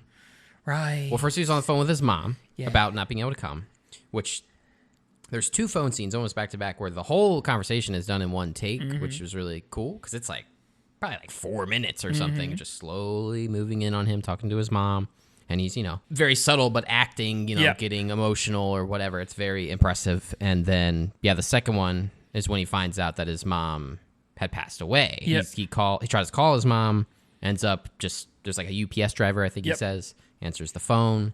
Like, who is this? Like, I found this woman without missing her head. There's a chandelier that fell on her head, and he's trying to figure out, like, are you her son? Like, can you describe her? I like when he's like, can you describe Her your physique. mom? Yeah. Well, first he just says, can you describe her? And he's like, oh, she's got brown hair and But whatever. what's her body like? Yeah, describe her physique. And again, the delivery of the lines and the acting and everything is really good, and it's all in one take, and it's glorious. Yep. And then, then it cuts to a wide shot, and you see the water just, like, come, and like, oh, yeah, I totally forgot that was happening. So, very masterfully crafted. But, all of this, obviously, he's very stressed. He's naked. He runs outside, and then he gets hit by a car. And now that's kind of Gets the hit by a first car and then stabbed. Yes. Maybe by a birthday boy stab man. And so the first act comes to a close. Yeah. And we move on to act 2 with Holly Flax from The Office. True. I haven't seen her around. Yeah, I've never seen her in anything else. So basically, you realize pretty quickly that Act 2 is kind of like, well, there's like 5 layers to things, right? Because they're pretending that they're just very nice people who are helping this guy who they got hit, but actually they're keeping him hostage because they miss their son who died in a war, and they want him to stay around to replace the son. But actually, we find out later that that's not the case either. So we're kind of figuring that out one step at a time as the movie goes. There's also a freaky sister there named Tony, which is my name, except hers is spelled with an I. Mine's spelled with a Y. A very masculine Y. Thanks. Yes. That curl on that Y. Or no, it's actually one of those straight Ys. Straight Y. 2 lines. Boom. Get these little I's out of here. If you have an I in your name, you're a girl. Yeah, like Toni Collette, I think is spelled with an I, exactly. too. Women. Yeah, and she's basically a freak. She's literally eating pills like popcorn. She's sitting on the couch, just like eating pills. And that the whole family is like, oh, is it time for dessert? And they get the pills out. Come on, everybody, take some pills. Yes, everything again So is very weird. Again, it's like a mystery caricaturized. already that I'm like, what the fuck? Yeah. What are they doing? What's going on with this family? We never really find out what's going on with the family. We're making out a little bit, but not really. Well, they got the crazy. What's his relation? The crazy dude. It's They like said it was their son's friend from right? war. Right. Yeah, because their His son. name's Jeeves. Jeeves, yeah. Name I haven't heard since Ask Jeeves. That's the only Jeeves I know. Because their son died in a war, and so they have their friend who has all kinds of PTSD and all kinds of other stuff, I'm sure, and so he comes around screaming a lot, and they gotta subdue him. And it's he like lives in an RV that's like Yeah. attached to the house. But I love anytime he's like freaking out and yelling, like coming after our main character Beau here. The 2 parents come in and have to like shoot him with needles and He's stuff. got And it's like, 10 sorry about needles. this. Like, 10 needles sticking out of his back. Yeah. It's like, I'm sorry. He loves you. He told me he loves you. Yeah, don't worry. We got this taken care of. He's not normally like this. Just Meanwhile, he's like, I'm gonna kill you, screaming. It's hilarious.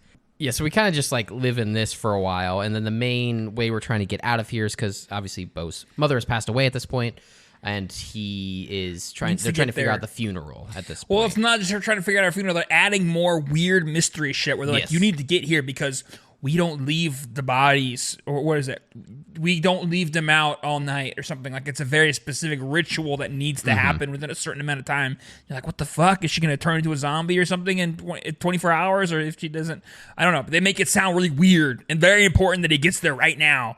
Eventually we get to the point, I like the TV scene. It's very cool. Yes. Because the mother, I don't remember her name, but... Mona? His mother? No, not his mom. Oh, no, I don't know her. Holly Flax's mom. Holly. Let's call her Holly. Holly. She's always like leaving him little messages or like whispering things in his that ear, are like, fucking weird. Yeah, it seems like she's like in on this big conspiracy, but she that doesn't makes want no anyone else to sense know. until the end, which would make sense, but... Exactly. So she's about to be, because the husband's calling her out of the room, and she just tells him to like turn on channel 78, I think it is. He turns on the channel, and it's just like a camera kind of in the corner of the room watching him. So he's like seeing himself on the TV from a different perspective. And, he confirms it by waving his arms around, and then he rewinds it, but then he fast forwards it. Yep. And he sees like what's about to happen of the daughter coming into the room and coming after him, but also... You see just snippets of frames of basically everything that happens for the rest of the movie. Yeah. But obviously it means nothing at this point. But I recognized some of it, which is cool. I was like, no shit. That he did see that. And I want to see how accurate it is or if there's any changes or any like weird shit. And she also told him or had to give him a note that said, stop incriminating yourself. I'm like, yeah. What does that mean? Like, that's the weirdest thing. Incriminating. Like, what the fuck is he? Like nobody thinks he did exactly. anything. It makes sense by the end of the movie. Yeah. But anyways.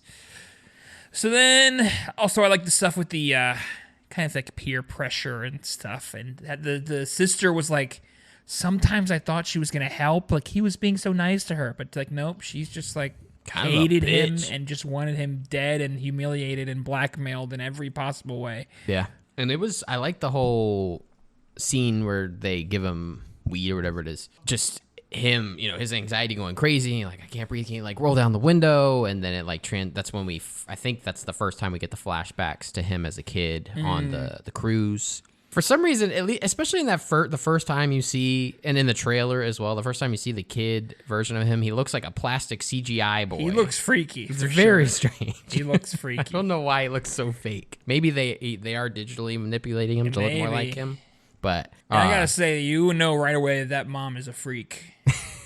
She's just always saying some freaky stuff. Yeah. Like every line she says is like, what are you talking about, lady? But a couple scenes during this segment that I enjoyed for one reason or another is when he's on the phone and they're talking about, the mom's body and that sort of thing. And that's when we first see Jeeves going crazy, and he's just like running around in the background. He like jumps in the pool, and then he's like, "Woo!" Yeah, woo! Jumps in the pool, runs in the woods, comes back around, and then they have to like tackle him and subdue him. He's just like on the phone the whole time. Just a lot going on in the background, but it's great. Another one, it's a quick scene of the parents are like doing a jigsaw puzzle of their dead their son. It's like, damn, that's a little morbid, man. The picture of the son didn't even look like a real picture. It looked like a painting or like a fucking AI image or something. It's just weird. And then I like the scene he sees, because it's like the news footage on, I think it's on the laptop when he's looking at the laptop, and he sees Elaine, and then he just throws up onto the laptop. And of course the girl walks in right away. He's like, what the fuck, man? Threw up on my laptop. I'm sorry, I'll clean it up. I'm sorry. I'll make it look better than it did before. I too throw up when I see a woman from my past. I like the paint scene too, because it was just like, what the fuck are they? She's like trying to convince him like it's important that he drinks the paint. Mm-hmm. You have to drink the paint. Yep. And like, he's not gonna. And then that. She drinks the paint. And then what do you Why? Why does she drink? Yeah. The What paint? does that mean? I don't know. But then she dies very quickly after drinking the paint. Like Chuck, she just like she gulps that shit. And then Holly, no happy no more. No, and so that was pretty much the only friend he really had. So Holly comes in and is like, Jeeves, rip him apart, kill him. And that's when he bursts through the glass and runs into the forest. Yep. And we end thus this ends arc. Act 2. Yeah. And this is about like almost exactly the halfway point of the movie. Mm-hmm. And now things go, not that they weren't already before, but they get even deeper metaphorical what's going on. Also, I wanted to mention there's a lot of scenes where he lays down and time passes, or he's sitting, or not always laying down. Just like you're looking at his face and it goes from day to night or night to day. Like happens like 10 times at least throughout the movie, which is cool. I like that they do that so much. It's like time is just kind of flowing for him. It doesn't even seem like he's sleeping ever or anything. It's just kind of like, it's day, it's night. Time is just like, I feel like the only time he sleeps is if he gets knocked unconscious. Yeah, basically. He keeps getting knocked. So I think he gets knocked out. He runs into a fucking tree or something. Yeah. And then eventually he wakes up and finds like a pregnant lady who is gathering some berries or something freaky. She's like, hey, I'll help you. Come back to my freaky camp. Leads him back to her freaky camp, which is a freaky camp. And we find out it's a traveling theater troupe who lives amongst the forest. Yeah, as any and at the end does. And they move around, and at the end of their time in an area, they put on a performance. And so that's when we get into what they show freaky a decent amount in like the trailer and stuff of stylized, theater play looking movie scenes, which. The way it's like shot and everything is really cool. It looks like a storybook. So there's like certain things that are like painted onto the frames. It was a whole like I don't even know how long. It must have been like 15 minutes. It kept on going. Like it felt like what it felt like. This is gonna be a little bit of a deep cut. It felt like that one episode of Adventure Time where I think it's like Pillow Land or something. You know what I'm talking about? They build like a pillow fort or something. Finn and Jake, and Finn goes on this, has a dream or something, and he lives out a whole lifetime in this dream and has like a pillow wife and pillow children. I see. And it's his whole life is lived out, and he wakes up and he's like, what the fuck? Like, it's so weird. That's what it felt like. It felt like we literally saw through his whole entire life story, and then he just like wakes back up, and then it's like, what if that was even real? And then he's talking with the pregnant lady again. He gives her like that statue. He's had this little statue, which was the statue at his house, which was cool. Yeah, gives her a little figurine, and then meets a guy that's claiming to be his father. His dad? Well, he didn't claim to be his father. He said he knew his father. Oh, okay, sorry. But knew his father. Beau was like assumed that it must be his father because he said like it's really nice to see you or something, or like I've missed you. So Beau's like, are you my dad? And then he gets blown up by a grenade. Yeah, and then all hell breaks loose. Jeeves is back, Jeeves baby, on a comes out with vengeance. an infinite ammo MP5 or something and just starts mowing everybody down and exploding everybody and just throwing knives through their face. Mm-hmm. Beau starts running again. He's had this like ankle bracelet type thing on this whole time that I guess can be controlled from an app, but you got to be within distance or something. And so he's trying to run away, and then Jeeves hits a incapacitate button or something and knocks him out, and then that kind of ends act. And Jeeves gets 3 killed. Yeah, right. By shooting himself in the chest like 100 he like times. trips, and, like, gets shot through his shoulder and kills the guy behind him at the same time. Like a bunch. Yeah, a lot. He's good. He's good. Whatever. He's hanging out. Whatever, man. But thus ends Act 3, and we get more. Because every time he gets knocked unconscious, we get more about like his childhood or more of that dream. He's had this reoccurring dream where he sees his mom talking to him. Like he finally has the courage to like confront her and like, where's my dad? Like, what's the truth about dad? And she ends up sending him up to the attic and just, locking him away in this attic. So this is this reoccurring dream he's always had. Yep. So we get a little more taste of that. And then he wakes back up and we're into the kind of the final. So basically, he just stumbles out of the woods, and somebody gives him a ride to his house, right? Yeah. Well, to his mom's house. To his mom's house, right? And then he gets there. The funeral's already over. Mm-hmm. It's been days. And he just walks in. Everybody's moving shit around, and he sees an open casket with what he, assumes is his mom's body with the head off. Yep. So just no head. It's just a headless body with an open casket. Yeah, with an open casket, as you would do. It's just left open after the funeral. Everybody's leaving. It's not buried or anything. Just in the room. Just leave it there. Yeah. Which, very nice house, by the way. True. Very strangely organized set up house. Yeah. But very nice house. And he's kind of walking around like the bottom floor, and we kind of learn a little bit more about the mom and what she did, the company she worked for. What was it, MW, I think? Yes. I can't remember what that stands for. But yeah, I don't know. But basically, it owns a lot of different things. It's a big company, which is why she's so rich. Pharmaceuticals and real estate and yeah, all the big stuff. all of it. Yeah, and we see a bunch of like old posters for like various products, like advertisements that Kid Beau was a part of. And then we see this like portrait of her that is made up of a bunch of pictures of other people that work for the company, I assume, and it kind of zooms in. I only noticed like one or two. I'm sure there's plenty more, but at least people that 2 or 3 of them are people we've seen already. Yes. So it was like the dad from Act 2 that was like befriending him. I think you see the guy that like chased him into his apartment that first time. Which I have to say, this is the tiniest detail ever. Laziness. Oh?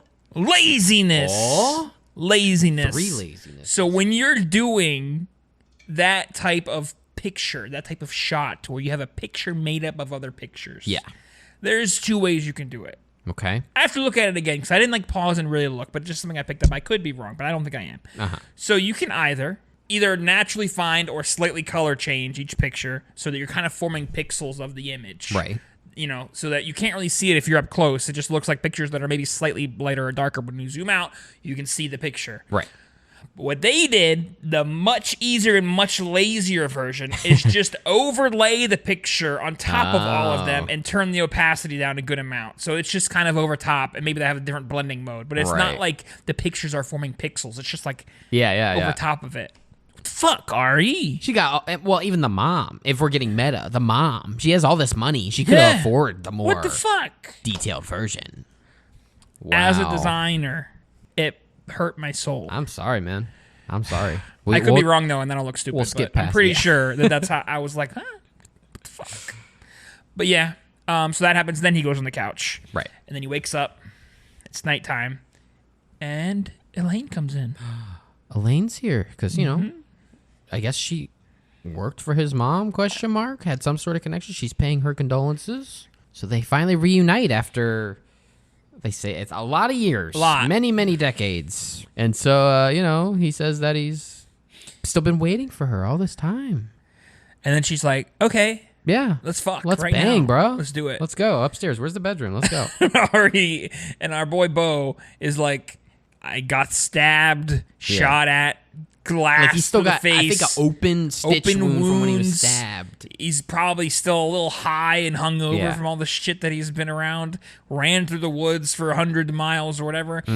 Slept for like an hour, and now he's like, so my man deserves. I'm ready to lose my virginity right now. But before we talk about the actual sex scene, there's a very important thing that is brought up before this, is that he has giant balls. He has giant balls.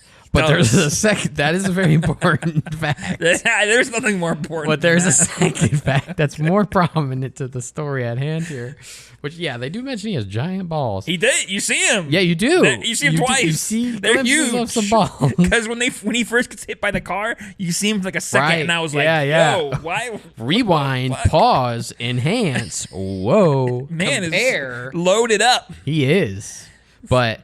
They talk about how his dad died, or at least, you know, how it's described to us is that his dad died during intercourse with the mom as he had his sexual release. As he climaxed, the mom, that was what caused her to get pregnant with Beau, and his dad died during that process, this climaxing. And so Beau, during this sex scene with Elaine, is now worried that that's going to happen to him, because that's basically what he's been told. It's like hereditary, basically. That is, if you release, yes, you will die. Yes, so it's one and done. I think that's the joke, is that he has never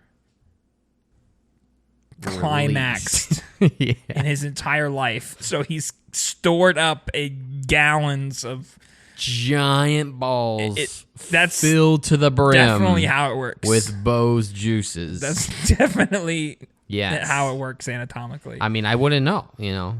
So the scene happens. He does his business. Things, and he's like, oh, no, I'm no.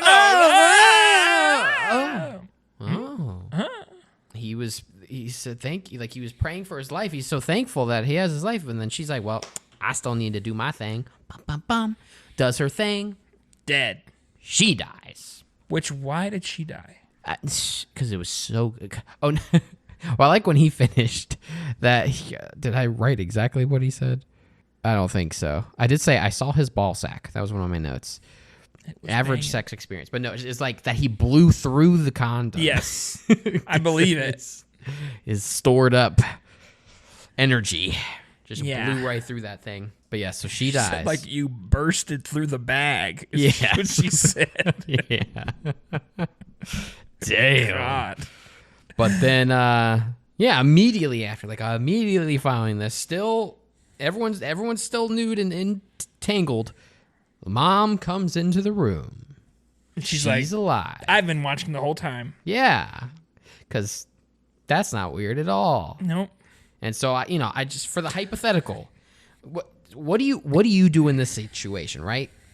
Be old. You've never had sex. The woman of your dreams ever since you were a child. Yep. Waiting like a million years. You finally see her at your mom's funeral. You have sex for a whopping 3 minutes. Yep. Bust the fattest fucking nut busting through the condom. Ever bust. She dies. And now your mom is alive and walks into the room. What you doing in this situation, man? What do you do? I don't know. How do you react to I this? don't know. Oh my God. So they clean up the body, they take the body away. But like in universe, how did she die even? Like what? Yeah, I don't know. Because is it like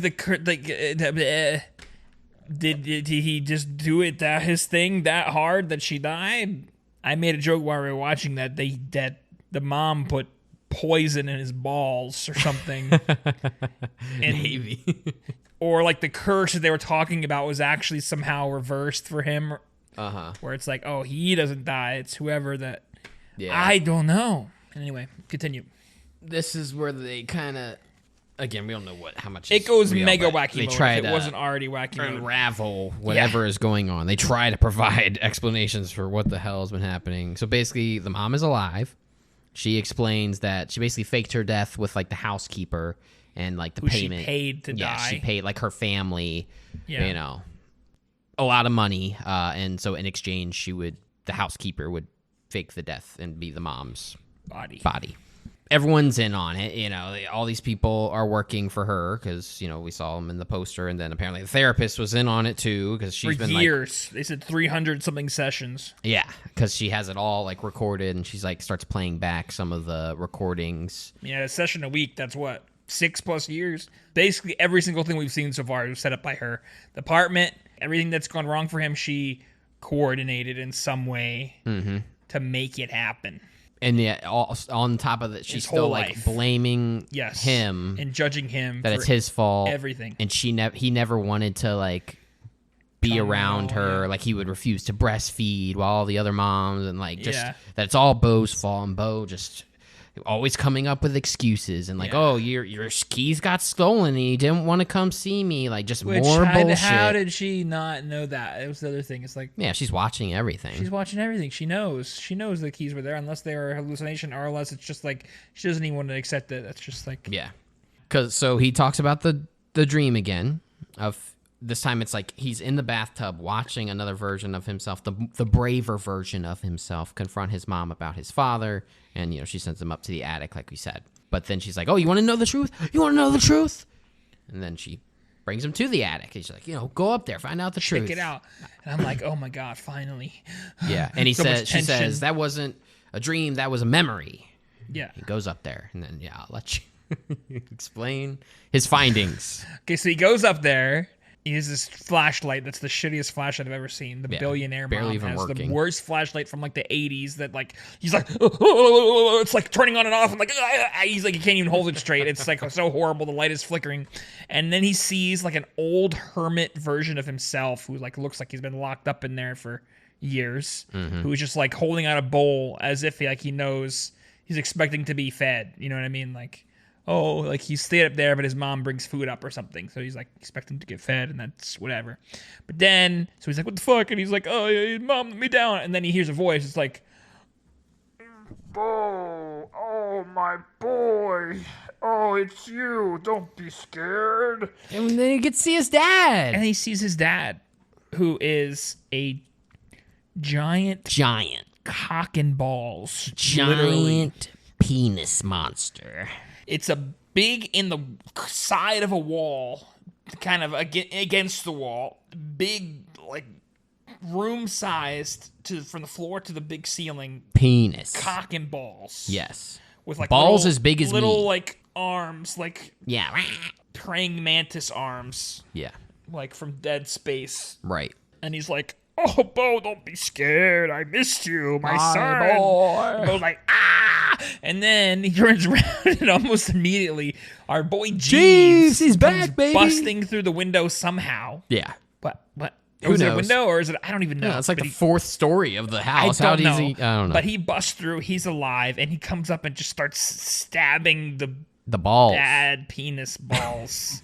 Dad penis balls. Dad and just penis balls. Ah! Why is he going after the dad? I don't know. Yeah, I don't know. But he's there. And then he gets killed by the... And then the penis monster dad stabs Obviously, Jeeves you can't in the beat head. the big penis monster. Of course not. Why do you and even then try? Beau is like, Ah, and naturally. Now he goes down from the attic and like falls on the stairs and is like, "Mommy, I'm sorry." And she's like, "I never didn't want to tell you." Yeah, that was Why your I father. didn't tell you that was your daddy. Now you understand everything, why things have been the way they are. And I'm like, not really. I don't think so. I don't know what that... not no. particularly. It doesn't really explain anything, actually. Other than maybe the giant balls. Yeah. Maybe it explains that. And Those yeah. are passed down. Eventually, this enrages him enough to start just... He finally lashes out and starts choking his mom. And... Yep. Just like 10 seconds. Yeah, just 10 seconds. And he snaps at me. He's like, I'm so sorry, Mom. I love you. I'm sorry. And then... But that was enough to cause some sort of damage where she can't get any breath and just... collapses into the spider cage. Into the spider cage. I don't think we see a spider, but it's just like, okay. Yeah. So I guess, she's dead again now. She's actually dead this time. Who knows? And Beau's like, all right, well, I'm going to leave now.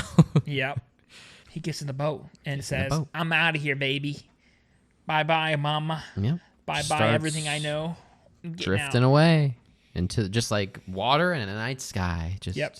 He's free. And then, in a very Truman Show kind of moment, Yeah. The lights flip on. He's not in the middle of a body of water. He's in this like Coliseum almost, being watched by, everyone that we've seen basically. And, the mom's still alive. The therapist, everybody's here. Everybody's watching him. He's just in the center and a of bunch like of randoms. and Like just some random people. people. Just people watching, and we're basically in the middle of like his trial. He's being put on trial. And, he's got an attorney, like someone on his side, but we can barely even hear what he's saying because, it doesn't matter what he thinks. My client, he was scared. He tried. And so, obviously, the mom and her attorney or whatever has plenty of evidence of how he's just terrible. He never loved her. He's always been against her. And Well, the most horrible evidence of all time. yeah, it doesn't mean anything, but Like it's when presented as if it is. the dad in Act 2 says he can't take him that day and shows his Beau's facial face. And he's expression. like, you could see on Beau's face that he's like happy or something. They said something stupid that didn't make any sense. Yeah. Beau's like, okay. Like, Yeah, and everything... very obviously like not knowing what to do because he's Yeah, trying everything not that to they be an say, he's responding like, I was just scared. Like, I didn't know. Like, normal obvious stuff because none of the stuff he was doing was actually bad. Yeah. Like, his attorney eventually gets taken Killed. out, falls off, and, splat on some Gets rocks. thrown off. So at this point, he has no defense. It's just whatever the mom says goes. Like, this is it. Yep. And then he's on his boat. The motor starts sputtering like it's about to die. He's like, my feet are stuck. Oh, yeah, he can't move anywhere. You can barely even hear him in the distance. His mom can barely even hear him. And then he has an expression of calm. Yeah. He's like, he starts looking in the distance and he's like, and he breathes deeply for a few seconds. And then the boat Very quickly violently capsizes. turns completely upside down. And that's where we linger for the next 15 minutes Yeah. as the credits roll. Well, And you hear some everyone- bubbling, hear some bubbling. And the mom's like, my baby, no, in the background. And then the bubbling stops. Mm-hmm. We're left with a shot of a upside down boat in silence. Yep. And the Coliseum slowly empties as the credits begin to roll. And we With hang no on that music shot or anything, with just light the water noises. moving. I think the engine is still making a tiny bit of noise, and hang there for the whole credits. And that's Beau is Afraid. Amazing stuff. So, my initial take on things is, like we said, like if we view the whole movie through the frame of somebody who just has horrible, crippling anxiety and everything is exaggerated for them, makes it seem like the ending is him killing himself, because it's like him kind of judging himself, and other people are kind of making him feel guilty. And like at first he's like resisting it, and then he stops and he's like, yeah, you know what, I am guilty, and I'm responsible for all this. Yeah, it is my fault. And then he just gives up, and we have that moment of calm beforehand where he's like, yeah, I get it, which is, that was what I was thinking as the credits rolling, was that he must have done it to himself, and this was all kind of through his lens of like, he has these parents who are dicks, and he has anxiety, and everything just kind of compounds on him, and he feels like his life is controlled by his mother, and she's so judgmental, and he just decides he done. When I was Googling certain things, they said that the mom's company, the MW, apparently is on a lot of things in the opening, like the first arc here. Like her logos are all over everything. Like she owns like a bunch of the stuff that you see lying around. In my mind, what it actually is the mom does control some people around him. Maybe she did get the therapist for him, who works on him. Maybe, she owns the building the apartment is in, so she kind of controls how stuff, works and functions. But like, did she hire out 500 people on a block to go in at this specific time and all of this orchestrated? Like, I don't think so. I feel like that's, like I said, exaggerated too. An exaggeration of just like this controlling parent who is rich as fuck and just kind of is trying to baby him, and like I said, owns his apartment, owns all of his doctors, owns all of the shit that he has, Yeah, he's just kind of living in his mother's world, basically. With all this anxiety bullshit. But of course, it could be all real, or it couldn't be. You don't have no idea. Yeah, it could be either one, unfortunately. I don't know. I don't know the full, like, oddly, like, the second act is the one I don't understand the lead, or just, like, I don't know, the roles of their characters. Like, what are they? I mean, I guess that, at least, like I said, I don't know how many of the faces we see, but at least the dad in that scenario works for the mom. I think narratively, I don't understand how that would play out with the things I was talking about, like how it would play out literally. But it is, they mention at one point, like, oh, you already failed your test. So I think it's a test by the mom of like, how loyal are you? How hard are you going to push to get to me on a specific day or whatever? Right. So they brought that up at his trial of like, oh, he said he would take you tomorrow, and you didn't even fight that hard to go today. Like, you said it 10 times, but you didn't fight that hard, So like, I guess they were literally there just to judge him, just to be judgers. How that plays in, like I said, into reality, I have no fucking clue. Yeah, it's tough. There's a lot of things they said too that were just so weird. Yeah, I'd have to rewatch it and like literally write down everything that transpires. There's so much details that they say like, missed. oh, this has happened 5 times before, and they're like, no, it's only happened twice before. Like, what does that mean? Like, there's been other people. Like, that wouldn't make sense with the mom stuff. So it's like, I don't know. It's just weird. In terms of your interpretation of the attic, and what all that means, because how I see it is, the mom, whether intentionally or not, due to her controllingness, due to the thought she's put into his head, has basically stripped him of his bravery, his independence, his whatever, and that's his, like, that alternate self up there. He's just been locked away, unable to... Yeah, for sure. He can't speak his mind, he can't confront his mom, he can't do anything. Yeah. And then the dad, in both senses of the word, maybe he was an actual dick, he, like, was... mean to the mom in some way, I don't know. And then also he's really not much more than just a penis who provided what a penis provides to create their son. He's literally just a sperm donor, basically. because I don't know if he actually passed away or he just left them and abandoned them. I don't know. Could be interpreted as either one, but that's just like all she even sees him as. It's just someone who donated the sperm and left or died or whatever. I mean, I don't know. I kind of, my thoughts when I with the dad monster was that it was like somehow kind of like representative of his sexuality or his like masculinity or something, because she's through all the flashbacks and stuff always kind of controlling like who he's going with, who he's with, or who he's going to be with, or like, making sure she doesn't want him to leave basically. So like she kind of locked away and made him afraid of his own masculinity or sexuality or whatever, because if he does do that, then he's gonna die. And I'm saying if he did go out and meet somebody and have sex with people or whatever, then he would leave, which obviously she doesn't want. She wants to remain in control. So she's like, no, your masculinity and everything and your sexuality and your independence is something you should be afraid of. You should be scared of this. So I think it's just supposed to be like, you know, like I said, a representation of that, of how he feels about his own stuff, is that's how he sees it because of all the shit that's been put into his head by her. Of like, so it's scary. Yeah, I guess through the whole movie, it's been like, hey, what is he most afraid of right now? That happens. You know what I mean? Like throughout the whole movie, it's like whatever he's most afraid of happens to an extreme level. So, which is just another anxiety thing. You always think the worst thing's going to possibly happen. You're always thinking of the worst possible outcomes. So do I think his dad is literally a penis monster? No. Of course I think that was the only shot that was actually how it happened. That was literal. I still don't know about Elaine. Like, did she work for the mom the whole time? Like, even when she was a kid, she was I don't orchestrated? Know. I don't think so. I don't because think so either. in the shots, like, she, you know, is with him. She was a freak back then. I liked when, like, she's like running down the hallway, knocking on doors, saying that there's a dead man in the pool. And she's yelling it, and it seems like she's in distress. She's like, "There's a dead man in the pool! There's a dead man in the pool!" And she gets to his door, and you see that she's happy. She's like, "There's a dead man in the pool! You gotta come see it!" Like, and then they're just like chilling. She's like looking at him, like, cool. And then she has this whole promise thing, like, "Oh, you have to wait for me." And then she busts into his room. She's like, "She's taking me away."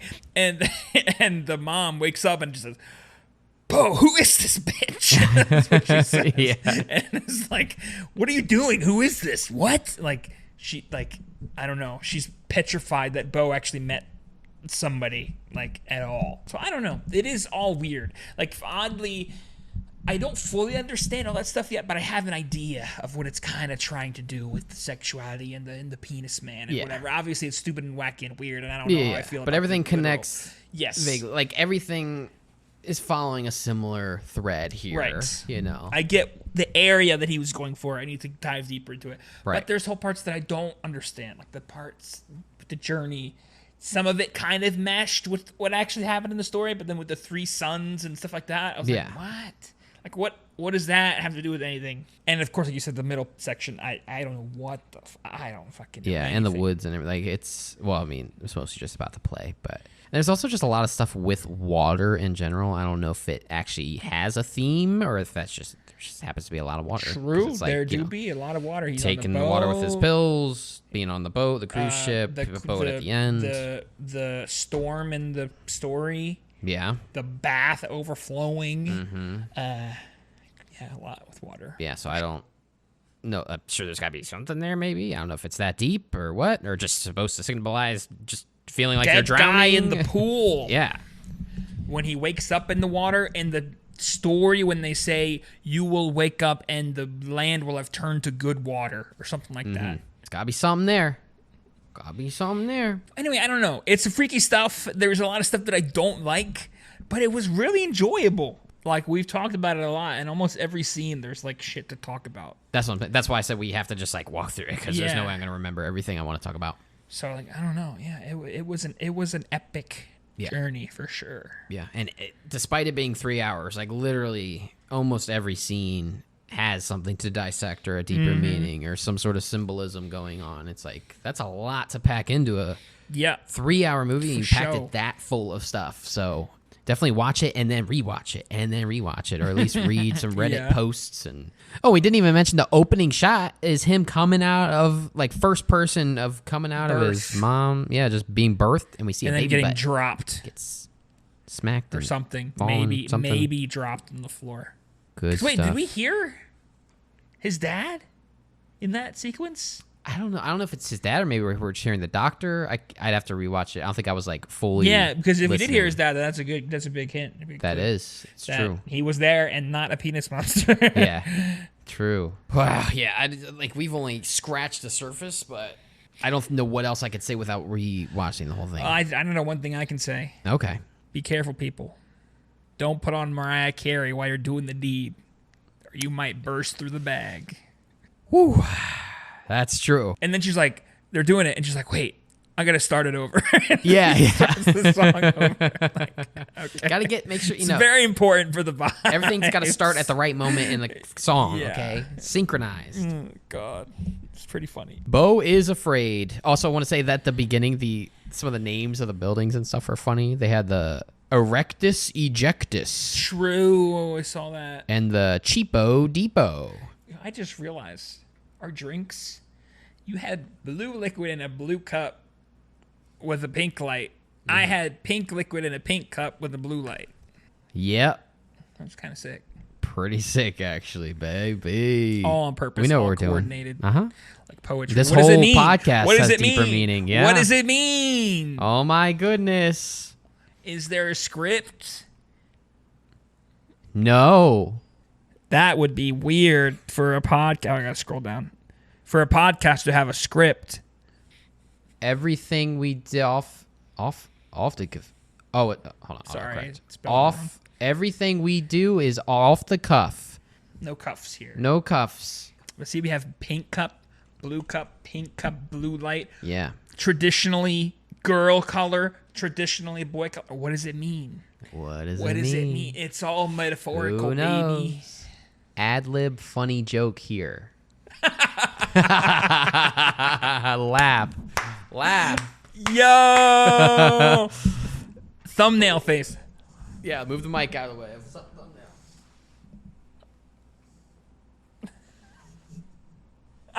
Penis? Insert clippable moment.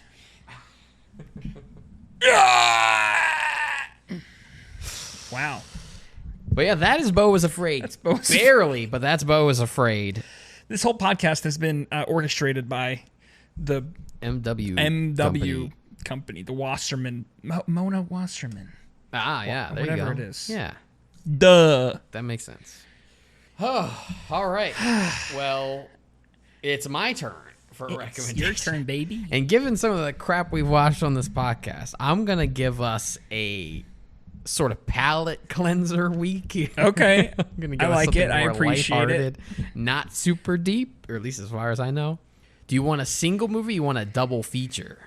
What, are they related or something? They're related in vibes alone. We're going animated, like Oh, PG we movies can double. here. We can double then. Yeah, we can double that. Okay. If there's not like too much to talk about, you know, Right. you get it. Which I wouldn't. They're both like hour and a half animated PG movies. Hell yeah, so I send wouldn't it. think so. So we'll do a double feature. I am recommending Suzume. Suzume. Okay. Suzume. Mm-hmm. And then animated film that came out this year on Netflix that I heard was good called Nimona. Nimona. Okay. So Suzume and Nimona, both just names. And they're animated. And that's all I really know. I try not to look too much into them because People like them. I figured they'd be good. Yeah, so that'll be next week. Double feature. Animated double Finally, feature. we're going animated. Yeah, we haven't done anything animated yet, so I figured Finally.